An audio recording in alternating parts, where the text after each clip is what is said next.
چاہیے تو یہ تھا کہ جتنی یہ محنت کر رہے ہیں علماء کے خلاف، جتنی بد زبانی کر رہے ہیں علماء کے خلاف، اور یہ مرزا صاحب یہ آج سے نہیں ہو رہا، علماء کے خلاف، علماء کی مخالفت، علماء کو نیچا دکھانا، علماء کی توہین، یہ آج سے نہیں چل رہی.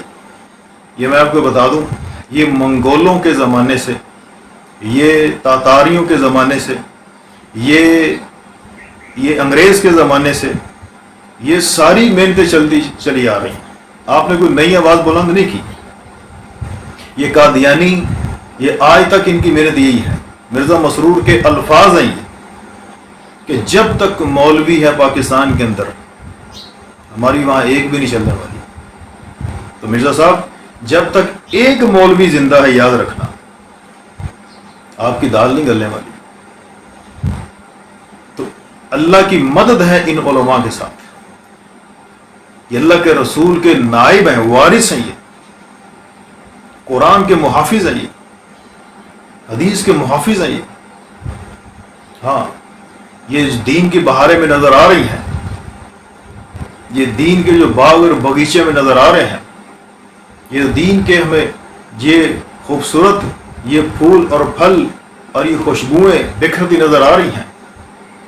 ان کی روؤں، ان کی جڑوں کے اندر، ہاں، یہ پانی سے ان کی آبیاری نہیں کی گئی،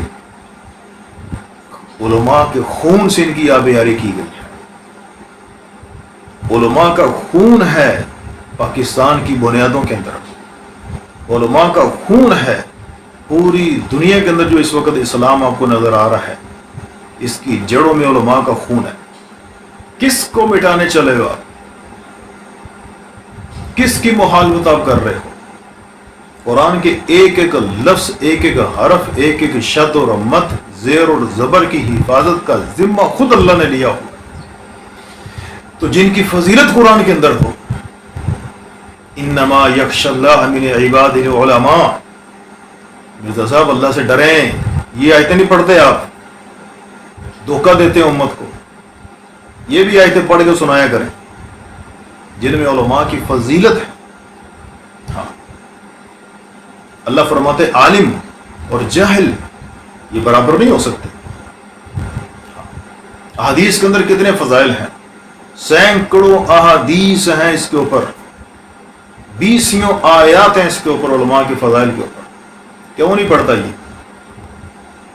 کیا وہ قرآن کی آیات نہیں ہیں؟ ان کو کیوں نہیں پڑھ کے سناتے آپ؟ وہ احادیث کیوں نہیں پڑھ کے سناتے آپ جو علماء کے فضائل کے اوپر ہے؟ کیونکہ اس کو پتہ ہے کہ علماء کے فضائل اگر لوگوں نے سن لی تو ہمارے تو الحمدللہ لوگ پہلے ہی مذہبی اعتبار سے بڑے جذباتی بھی ہیں، بڑے جنونی بھی ہیں، بڑے حساس بھی ہیں. یہ تو بڑی جلدی قبول کرتے ہیں. وہ غلط نظریات قرآن کا نام لے کر، وہ غلط نظریات لے کر کھڑا ہو جائے تو لوگ تو اس کے پیچھے چلنا شروع ہو جاتے ہیں. اور اس کی زندہ مثال مرزا صاحب ہے. لوگ تو صرف سنتے ہیں قرآن کہہ رہا ہے، لوگ سنتے ہیں حدیث کہہ رہا ہے، اللہ کے رسول کا نام لے رہا ہے. لوگ تو صرف یہ سنتے ہیں اور بلا تحقیق لوگ اس کے پیچھے دوڑنا شروع ہو جاتے ہیں. تو مرزا صاحب جس کو آپ کے بڑے منگول نہ مٹا سکے، منگولوں نے تو اپنی طرف سے ختم کر دیا تھا اسلام کو پوری دنیا سے. مسلمانوں کی کھوپڑیوں کے مینار بنائے آپ کے باپ اور دادا نے، یہ خدا بھی قراری ہیں. ہاں، اور اس وقت جو فتنہ کھڑا کیا جا رہا ہے، مرزا صاحب کے جو فالوورز ہیں، یہ شاہد اور بلال کے نام سے جو جنہیں اگر شکلیں دے کر ان کی یہ کہا جائے کہ شاہدود بالا، ان کے نام اور ان کی شکلیں کوچوان لگتا ہے ایک، اور دوسرا یہ کنیکٹر لگتا ہے مجھے. تو اتنے بد زبان، اتنے ڈھیپ ضدی کہ اب وہ کیا کہہ رہے ہیں، کیا نئی نسل کے ذہن میں ڈالنا چاہتے ہیں کہ مرزا صاحب آج کے زمانے کے مجدد ہیں. یہ ان کے اپنے الفاظ ہیں، آج کے زمانے کے مجدد ہیں یہ مرزا صاحب. اور خدا کے لیے اللہ سے ڈرو. مرنا نہیں تم نے، اللہ کے سامنے پیش نہیں ہونا. اللہ سے ڈرو اور امت کے ایمان کے دشمن مت بنو. کوئی اس امت کا کچھ نہیں بگاڑ سکتا. یاد رکھنا اس امت کے پیچھے اللہ کے رسول کی دعائیں ہیں, اللہ کے رسول کے ہاتھ ہیں اس امت کے پیچھے, اللہ کی مدد ہے اس امت کے ساتھ. اور آپ یہ آپ کی غلط فہمی ہے آپ کی. تو بہرحال میں مرزا صاحب سے بھی, ان کے ماننے والے, ان کے سننے والے, اور یہ کوئی بڑی کو بہادری نہیں ہے کہ ہمارے اتنے فالوورز ہیں, ہمارے اتنے جناب ویورز ہیں. وہ مرزا صاحب لاکھوں لوگ آپ کو صرف تنقید کی نیت سے سنتے ہیں کہ آپ کی اندر سے جو مین پوائنٹس ہے, جو خامیاں ہیں آپ کی, آپ کو لتاڑنے کے لیے, آپ کی چترول کرنے کے لیے, وہ اس میں سے نکال دیں کر. اور وہ بھی آپ نے رکھے ہوئے ہیں کہ یہ مجھے پسند کرتے ہیں. یہ ابھی غلط فہمی ہے. یہ جو میڈیا ہے یہ بہت بڑا دھوکہ ہے, یہ مرواتا ہی ہے. ایک اور بات یاد آ گئی مجھے, فرعون کو جو مروانے والے تھے اصل میں, جب موسیٰ علیہ السلام نے دریا کو عبور کیا, ان کے ساتھیوں نے دریا کو عبور کیا, تو فرعون ایک دم ٹھٹکا, ایک دم فرعون رکا, اور اس نے دریا میں داخل ہونے سے پہلے اس کے دماغ کی گھنٹی بجی, اس کا الارم چلا, کیونکہ ہر ایک کو پتا ہوتا ہے میں اندر سے کیا. یہ جتنے بھی یہ لوگ فتنہ پرور ہیں, جتنے بھی یہ لوگ 2 نمبر ہوتے ہیں, دین کا نام لے کر یہ ایمان لوگوں کے بگاڑتے ہیں, ان کو پتہ ہوتا ہے اپنی اوقات کا. تو فرعون کو پتہ تھا میری اوقات کیا ہے. فرعون کو پتہ تھا کہ میں اندر سے کتنا ذلیل اور گندا بندہ ہوں. اب جب فرعون نے دیکھا کہ موسیٰ علیہ السلام ان کے لیے راستے بن گئے, ان کے ساتھی گزر گئے, تو فرعون نے کہا کہ یہ تو اللہ کی مدد ہے. ابھی اس نے سوچا کہ میں اگر اس میں داخل ہو گیا تو میری خیر کوئی نہیں. لیکن فرعون داخل کیسے ہوا تھا؟ اس کے پیچھے جو اس کے فالوورز تھے, اس کے جو وزیر اور مشیر تھے, جو اس کی واہ واہ کرنے والے تھے, جو اس کو اونچا اٹھانے والے تھے. ہاں, تیرے نال تو ہے ہی کوئی نہیں مرزا صاحب, او سوری, تیرے نال تو ہے ہی کوئی نہیں فرعون. یہ اس کو ابارنے والے, یہ اس کو اٹھانے والے. واہ واہ, کیا بات ہے, کیا دلیل دی آپ, کیا آپ نے جناب پیچھے کر دیا آپ نے سارے علماء. آپ نے تو دجیاں اڑا دی, آپ نے تو ایسی پھکی دی کہ جناب کیا بات, آپ نے تو نصف نابود کر دیا ان مولویوں کو.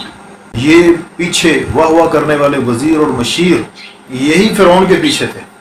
انہوں نے فرعون سے کہا, یہ جو راستے بنے موسیٰ کے لیے نہیں بنے بھائی, یہ جو راستے بنے ہیں تیرے لیے بنے ہیں, یہ اس لیے بنے کہ تم موسیٰ کو پکڑ سکے.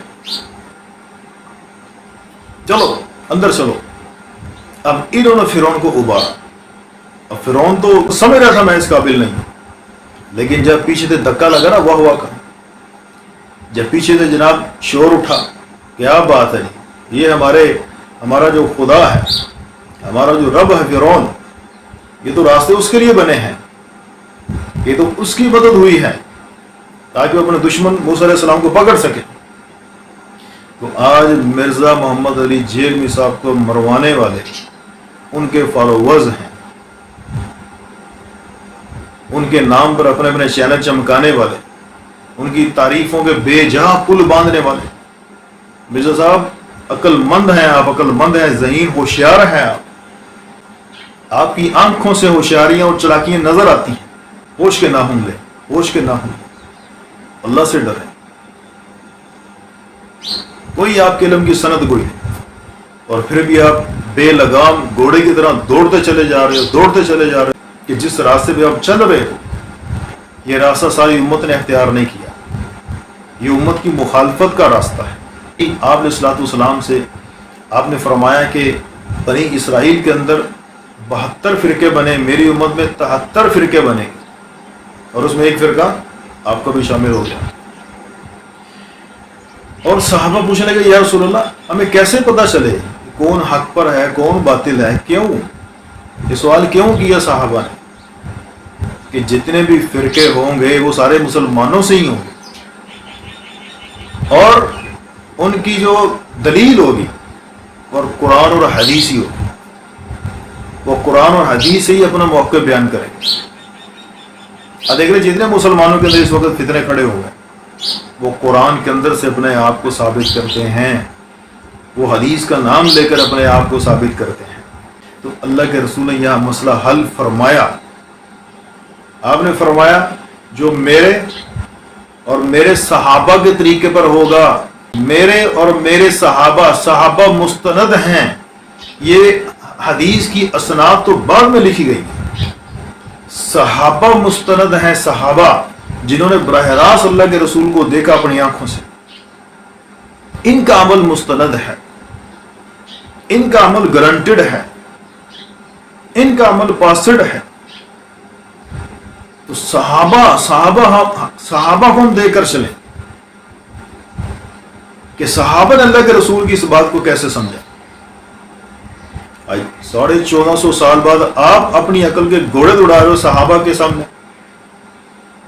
کہ صحابہ کو وہ سمجھ نہیں جو مجھے سمجھ آ گئی. بیوقوف انسان ہو آپ. تو اس لیے تھوڑا عقل سے کام لے, تھوڑا عقل سے سمجھ سے کام لے تھوڑا سا. اور میں آپ کو ایک مشورہ دیتا ہوں, علماء کے پاس چل کے خود جاؤ. جو بات آپ کو سمجھ نہیں آ رہی یا آپ کے دماغ کے اندر شیطان الٹی بات ڈال رہا ہے, علماء سے پوچھو, علماء سے سوال کرو. یہ تو قرآن بھی کہہ رہا ہے, علماء سے پوچھیں جا کے آپ. فَاسْأَلُوا أَهْلَ الذِّكْرِ إِن كُنتُمْ لَا تَعْلَمُونَ کہ قرآن کہہ رہا ہے کہ علماء سے سوال کرو جس بات کا تمہیں پتہ نہ. جنت کے اندر بھی اللہ تعالیٰ نے علماء کا ہمیں محتاج بنایا ہے. اللہ لوگوں سے کہیں گے مانگو, کیا مانگتے ہو؟ لوگ تھک جائیں گے مانگ مانگ کر. تو پھر اللہ خود فرمائیں گے, لوگ کہیں گے یہ اللہ کیا مانگے, ہر خواہش پوری ہو گئی, ہر جو زبان سے نکالتے ہیں ہر چیز ملتی ہے, اب تو مانگ مانگ کے بھی ہماری بس ہو گئی, تو کیا مانگے؟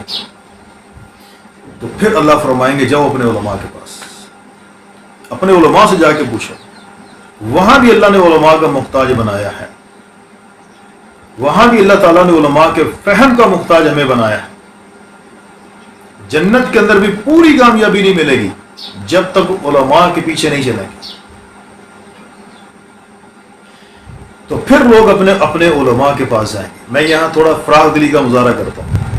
بریلوی اپنے علماء کے پاس جائیں گے, دیوبندی اپنے علماء کے پاس جائیں گے, اہل حدیث اپنے علماء کے پاس جائیں گے, حنفی شافی مالکی اپنے علماء کے پاس جائیں گے, اور ان سے جا کے پوچھیں گے ہم اللہ سے کیا مانگے. تو تمام علماء فرمائیں گے, یہ میرا گمان ہے, یہ میں کوئی حدیث نہیں ہے, یہ تو میں اضافی کی بات کر رہا ہوں. تو لوگ اپنے علماء کے پاس جائیں گے اور ان سے پوچھیں گے ہم اللہ سے کیا مانگیں. تو علماء فرمائیں گے اللہ سے اللہ کی رضا طلب کرو, اللہ سے اللہ کی رضا مانگو. تو پھر لوگ کہیں گے اے اللہ تو ہم سے راضی ہو جا, اے اللہ تو ہم سے راضی ہو جا. یہ وہ سرٹیفکیٹ ہے, یہ وہ سند ہے جو صحابہ کو دنیا میں مل چکی ہے. کن کے اوپر تنقید کرتے ہو آپ؟ اللہ جانے اس وقت آپ کا ایمان, یہ تو علماء ہی بتائیں گے.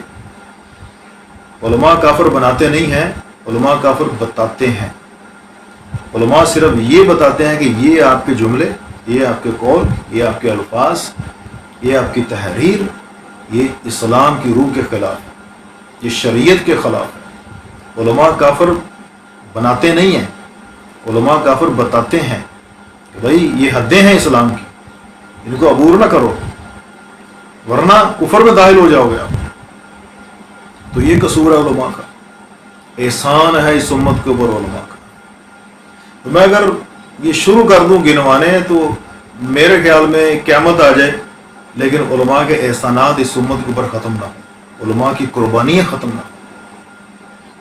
تاریخ پڑھیں یا پاکستان کی تاریخ پڑھ لیں، انگریز جو یہاں مسلط کیا گیا، اب وہ تاریخ پڑھ لیں، تاتار کی تاریخ پڑھیں، مرزا صاحب کے بڑوں کی تاریخ پڑھیں، منگولوں کی تاریخ پڑھیں، چنگیز خان کی، آپ پڑھیں تاریخ ذرا کہ کیسے علماء کو قربان کیا گیا۔ دہلی سے لے کر امرتسر تک کوئی درخت ایسا نہیں تھا کہ جس اوپر کسی عالم کی لاش، کسی طالب علم کی لاش لٹکی ہوئی۔ پڑھیں کتنی قربانی علماء کی۔ وآخر دعوانا الحمد للہ رب العالمین۔ السلام علیکم ورحمۃ اللہ وبرکاتہ۔